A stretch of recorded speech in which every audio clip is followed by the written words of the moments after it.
Hey everyone, excited to be back for this week's edition of Frequently Asked Questions for Commercial Real Estate. In today's video, what I want to do is kind of summarize a talk that I recently gave to the National Association of Hispanic Real Estate Professionals, the Louisville chapter here this last week regarding getting into the commercial real estate brokerage business. And then also, as you start to get a little bit more established in your career, how do you identify opportunities to invest in real estate so that you could eventually achieve financial freedom?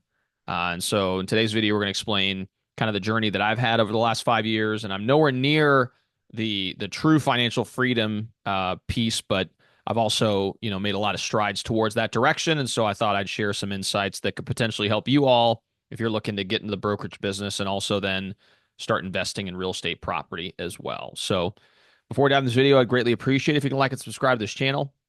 It really does help with the YouTube algorithm and ensures more and more people can hear this message and learn about the many facets of commercial real estate. And I've done that. Go and like and subscribe below. Let's go ahead and dive into this episode.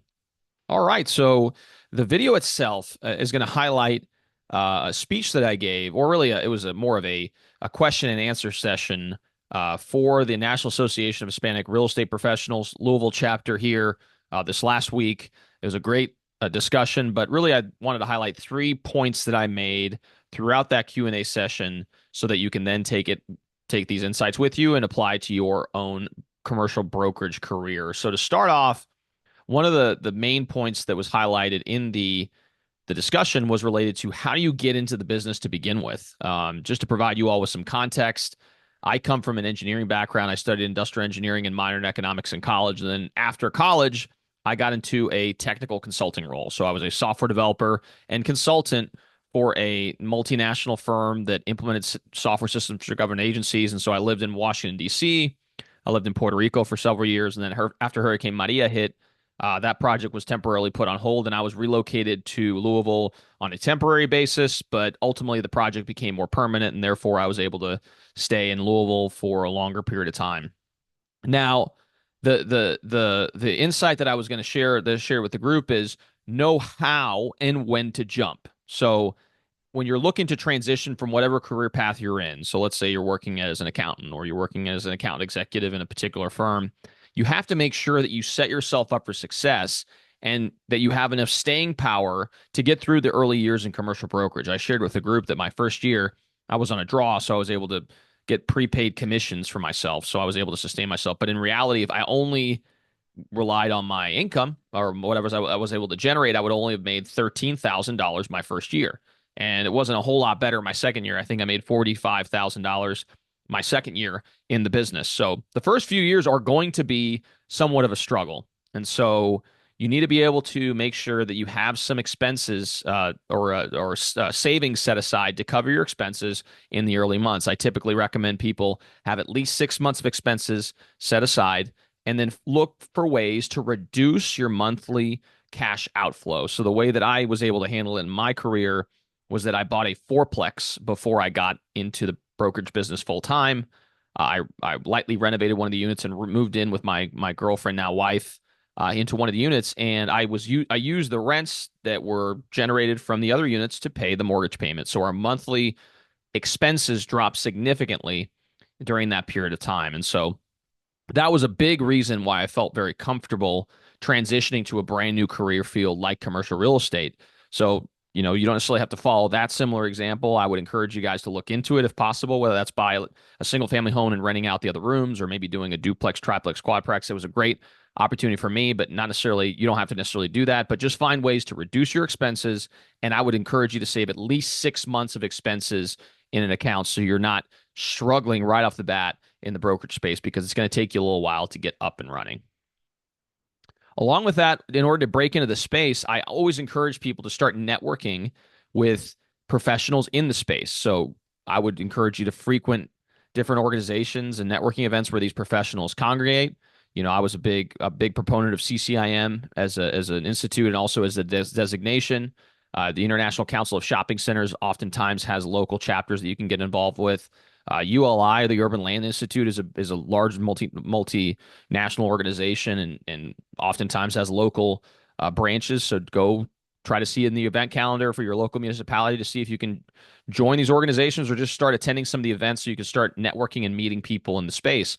And then when you have the opportunity to interview with them or just express your interest in joining their brokerage, really vet them and get an understanding of what their desire is to want to mentor and groom you as a professional. Because, as I said before, it's a tough business in the first few years, and making sure that you have the proper support, the proper training, even if there's an opportunity for you to be included in some deals, can be very beneficial in your in the early stages of your career, because it's going to take a while to get ramped up. And, we're in an industry that's notorious for attrition. So I believe in the first 3 years, over 90% of agents drop out of the industry, which is really a sad statistic, but it's a reality. So you want to make sure that whoever you decide to team up with is going to have a vested interest in seeing you succeed. And that may take a while. I know it took me, 6 or 7 conversations with different brokerages, several that never got back to me at all. And so, maybe I reached out to 10 plus brokerages, ultimately had good conversations with 2, and ultimately decided to go with my brokerage, the Grisanti Group, as a result of those conversations. And so don't get discouraged by the process, but just make sure that whoever you decide to join, that they have the support system to be able to help you out early on in the process, and then also have some training, and they have a vested interest in seeing you succeed. So that's number one, is making sure that you know how and when to jump. And this is a plan that you can orchestrate over a period of time before you decide to take the leap. And there's a book that I would encourage you guys to read called When to Jump. It really helped me kind of refine the process of taking that leap of faith before I did so back in 2019, I should say. So definitely check that book out. Number 2 is invest in yourself and your business. Now, this is somewhat counterintuitive because the actual discussion was pertaining to financial freedom. So, the topic typically centered around, buying into the market, whether that's buying stocks, bonds, whatever else to get long-term yields and dividends to be able to support your lifestyle in the future.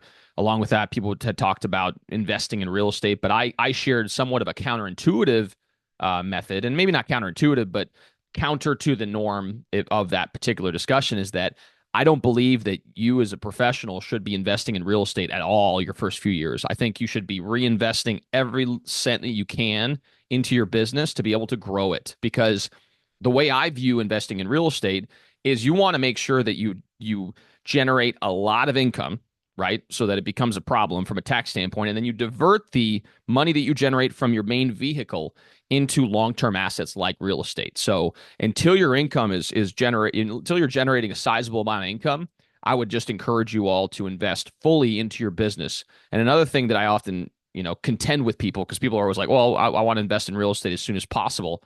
And I say I appreciate that sentiment, but there's very few things you can invest in that could double your money in a single year. It's not, but in your business, for example, it's not uncommon for someone to earn maybe $50,000 one year and then double their income to $100,000 the following year. It's not uncommon at all. So what type of real estate opportunity are you typically going to be able to do that with? It's very few, if any, are going to be able to give you that type of return. And so, your first few years in the business, I highly encourage you guys to focus strictly on investing every cent you can into your business and to you as yourself as a person. Hire a coach. Join different organizations that could potentially benefit your business, like a ULI, a CCIM, an ICSC. I encourage you guys to build out the proper software systems, prospecting systems, data aggregation, so you make sure that you're able to educate your clientele to the best of your ability. Investing in video software and equipment to be able to create effective content. I'm a big believer in long-term creation of content as far as a business generation strategy, so I'd highly encourage you guys to do that. Along with that, educate yourself. Make sure that you can stand out from the competition by getting a CCIM designation, by trying to get other education or designations that set you apart, especially early in your career, because you're going to be competing against people who are in the business for 20, 30, 40 years. So you have to be able to showcase your ability to understand the lingo, ability to provide other forms of value besides just having the experience, because you're not going to have that early on. So all these things you have to do in order to make sure that you're going to be as effective as possible in your business. And that's going to start with you investing in your business, your systems, your processes, and also investing in you. So getting coaching, joining an organization like Toastmasters to be able to refine your public speaking ability, investing in equipment to be able to do content generation. All these things are going to benefit you long term, and they're going to give you a much higher ROI than real estate will, especially early on in your career. So that's number 2, is to focus on investing in yourself and your business. And finally, the third step is to learn by transacting and then apply when you're ready. So I think the best lessons that I've ever learned in my lifetime in the brokerage space have been learned by transacting in the space. So lessons that I've learned with my clients and their money to be able to say, oh, okay, these are the types of opportunities that you should be looking at. Or, maybe there's a way that they were able to structure a deal such that then they were able to amplify returns. And you're able to do this all without you expending capital into these properties and learning from those experiences. And so I'm a big believer in transacting as much as you can until you feel comfortable enough to take on an opportunity by yourself. So I started in the business back in July of 2019 in commercial real estate, and I purchased my first commercial property just a few months ago. I believe it was in June or July of 2024. So it took me almost 5 years of transacting in the space and doing a good amount of business before I felt comfortable to be able to pull the trigger and invest in an opportunity. And this year, I've actually purchased two buildings. So it went from nothing the first 5 years to now being invested in two buildings. And who knows what the next year holds? Maybe I'll buy another one or a couple more, depending on if I'm able to team up with different partners to take them down. But at this point now, I feel very comfortable in being able to identify opportunities and underwrite these opportunities based on what my experience level is. So before you start, focusing on investing in real estate, you really got to understand your local market or the market that you're going to be investing in like the back of your hand. So you should be understanding of different lease rates for different areas, zoning classifications, potential users that are in the marketplace that you could be able to secure as tenants, construction costs, engaging with different contractors to get an idea of where you're at as far as tenant improvement dollars, what it would cost to do something, or doing straight up ground up construction, because that could be something that you could explore as well. The rezoning process is critical. The two properties I ended up buying locally here involved an actual rezone of a property to a commercial use, and ultimately I was able to, add value immediately being able to rezone the property. And now we have one tenant that's going to be moving into one of the properties, and the other property will eventually be a larger development for a food and beverage concept. And so these types of things are things that I learned through transacting that I would never have learned otherwise. And so I focus on the market itself, specific market, and then also the property type specific as well. So I do a ton of retail, so I understand retail very well. And so that's the area that I'm focused in. I bought two retail properties. So if you do industrial, look at industrial properties. If you look at if you're in multifamily, consider looking at multifamily properties as far as an investment's concerned. So those are just some of the strategies or insights that I shared with the group. I also created a PDF that I shared with everyone that kind of summarized all the key points of this discussion. Happy to share that. I'll include a link in the description below if you guys want to download it and access it. Again, it's just a good reference point for you all that are looking to break into the space and also hopefully achieve financial freedom through commercial real estate over time. If you guys like this channel, please like and subscribe. It does make a big difference in our ability to reach a broad audience, and we greatly appreciate the support. Along with that, if you guys are looking to buy, sell, or lease commercial property here in Louisville, Kentucky, I'm a commercial real estate broker in town. I'd be happy to help you with your search and whatever other services that you would require. Feel free to give me a call at 502-536-7315, or you can reach me via email at raphael@grisantigroup.com. Thanks again so much for tuning in, and we'll see you all next time.